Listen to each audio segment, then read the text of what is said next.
Olá, meus queridos alunos do oitavo ano. Turminha boa, né? Aí, tá todo mundo bem descansado? Pois é, agora é hora de, começar a colocar essa máquina aqui, pra funcionar, acordar mais cedo, pessoal que dormiu até tarde esses dias. Então, nosso assunto é sobre a Revolução Francesa. A Pro ia começar com a musiquinha aqui, mas como eu não sei mexer nessas questões, depois eu apresento a musiquinha para vocês, que foi o símbolo dessa grande revolução, um grande marco, né, na história da humanidade e principalmente na história, né, da Europa e na história ocidental. Então a gente vai saber qual era o contexto que estava passando na França no período do século XVIII para que pudesse ocorrer essa revolução e por que ela ficou tão importante. Bom, então olha só, gente, o que estava acontecendo antes, né? Então, aqui lembra que a gente falou muito sobre iluminismo, a gente viu iluminismo ano passado, viu iluminismo esse ano, né? Então, o iluminismo começou a encher a cabeça de todo mundo com questões, com perguntas, com indagações, e quem que manda? É a igreja que manda, não é o homem que tem que estar no centro de todas as explicações. Bom, essas ideias começaram a ganhar força, né? E saía das pequenas reuniões e foi indo até para as ruas, e a população também começou a ficar, né, alvoroçada nesse contexto todo com essas ideias contra o governo, contra a igreja. Bom, né? O Estado mandava em tudo, né? Estava lá déspota mandando com a mão de ferro, e a população como, gente? Passando fome, necessidade, pobre, pagando imposto, né? E a situação estava deplorável. A população francesa muito, muito pobre, e a nobreza e a realeza riquíssima. Nós estamos falando da França, Palácio de Versalhes, Sala dos Espelhos, né? Então, muita pompa para um lado e muita pobreza para o outro, né?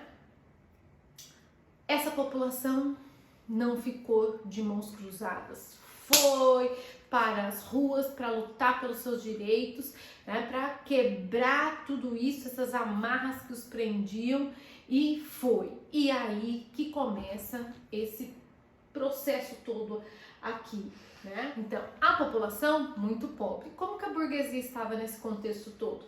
A burguesia, então, tomou as rédeas dos seus negócios, começou a ganhar muito dinheiro, né? Começou aí a controlar os bancos, o sistema monetário, né? Acabou com tudo que tinha ainda de feudalismo nesse contexto todo e começou a questionar os privilégios da nobreza e do clero. A sociedade francesa é uma sociedade estamental. Quem lembra o que é isso? Nós já falamos isso ano passado. Estamentos, então, é uma sociedade fechada, onde não há mobilidade social. Então, lá no topo da pirâmide da sociedade francesa, nós temos o clero, muitos privilégios, muita riqueza, muito ouro. A nobreza, né, todos com seus títulos nobiliárquicos, pagavam imposto? Não, só vivia, de boa na canoa. E o terceiro estado, né, era composto pela burguesia, pelos artesãos e pelos camponeses. Esse povo aqui era o povo do lerê, lerê. Mas, professora, a burguesia, a senhora acabou de falar que ela estava ganhando dinheiro. Ela ganhava dinheiro, mas ela tinha que pagar imposto, porque ela não tinha título, lembra? A gente já discutiu bastante sobre isso em relação aos títulos. Muitas vezes a nobreza era falida, mas ela tinha um título, né? Então essa era a sociedade estamental francesa, fechada. Se eu nasci nobre, eu irei morrer nobre. E aí começou a ter alguns problemas, né? Primeiro, Eles não estavam mais aguentando aquele rei, né, no seu bendito salto. Eu sou a França! Nada disso. Quem era ele? Representante de Deus na Terra? De jeito nenhum. Era um homem como qualquer um. Eles começaram a questionar o poder do rei, né? Aquela política que marcou os estados modernos, a política mercantil, né, que sustentava eles, né? Quanto mais ouro eu tenho, mais poderoso eu sou, né? Então, eles começaram a questionar isso, né? Em relação a isso. E a sociedade estamental. Então, esses três fatores marcaram, então, o início da Revolução Francesa. Primeiro, quem é o rei? Todo-Poderoso? Segundo, qual que é o segundo mesmo? Vamos lá ver? Segundo, a política mercantil. E terceiro, a sociedade estamental. Bom, a sociedade estamental, composta então pelo primeiro estado, que era a igreja tinha o alto clero e o baixo clero, né? Todo mundo sabe, então, o alto clero, os bispos, os cardeais, os papas, e o baixo clero, coitadinho do Frei Tuck, né?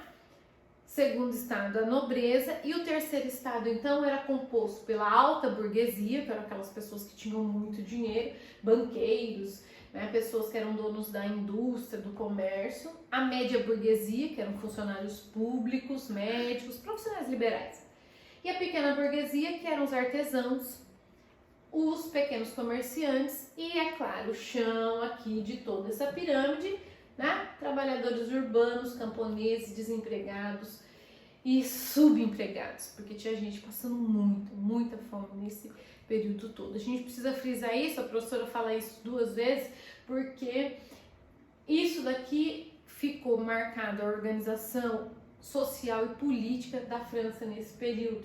Somente então o terceiro estado que pagava impostos e sustentava os outros dois.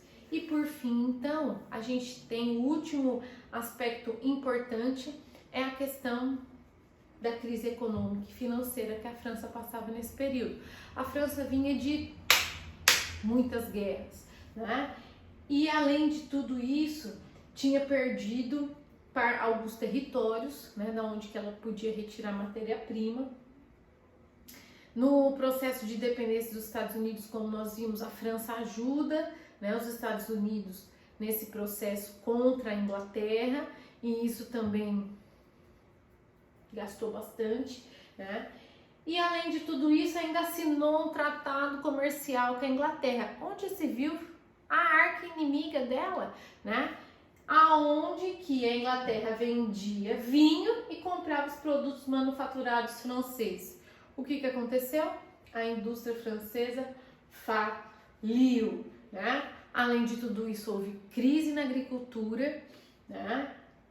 E as ideias iluministas de igualdade, liberdade e fraternidade. Então, na nossa aula de hoje, a gente viu então os aspectos, né, que antecederam a Revolução. Então, guardem isso, né? Leiam aí a apostila de vocês para que fique bem fresquinho para a nossa próxima aula.